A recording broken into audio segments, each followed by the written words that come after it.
నా పిల్లేంటో నాకు అస్సలు అర్థం కాదండి. ఒకసారి వెళ్తానంటది, ఒకసారి ఏడుస్తుంది వెళ్ళను అని చెప్పేసి. ఇవాళ అంగన్వాడికి వెళ్తావమ్మా అంటే ఓకే అని చెప్పింది. ఇంకా అందుకోసం అని చెప్పేసి 3 మారేలోపు ఇక్కడ రెడీ చేసేసి తీసుకెళ్ళిపోదాం అని చెప్పేసి ఫాస్ట్ గా ఇక్కడ పులిహోర అయితే చేస్తున్నానండి. మా హితి అంగన్వాడికి వెళ్ళమంటే కాలేజ్కి వెళ్ళినంత ఫీల్ అయిపోతుంది అనమాట. క్యారీ కూడా కట్టి ఇవ్వాలని చెప్పేసి చెప్తుంటుంది. సర్లే ఎలాగో చేస్తున్నాను కదా అని చెప్పేసి ఇంకా క్యారీ కూడా కట్టేశాను అనమాట. ఇంకా కట్టేసుకొని తీసుకెళ్తున్నాను. దసరా హాలిడేస్ రావడంతో శ్రీజన్, లక్కీ వీళ్ళంతా కూడా కలిసి వచ్చారు. ఇంకా వాళ్ళు కూడా కాసేపు అలా ఆడిపించుకుంటూ ఉన్నారనమాట హితిని.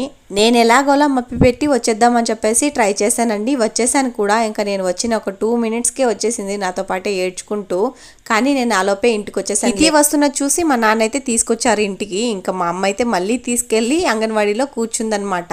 ఇలా జరుగుతుంటది రోజును. వెళ్ళేదే అమావాస్యకో పాడ్యానికో ఒకసారి అనమాట. కానీ వెళ్ళినప్పుడు కూడా ఇలా చేస్తూ ఉంటది. వీడియో నచ్చితే ఒక చిన్న లైక్ వేసి మన ఛానల్ని సబ్స్క్రైబ్ చేసుకోండి.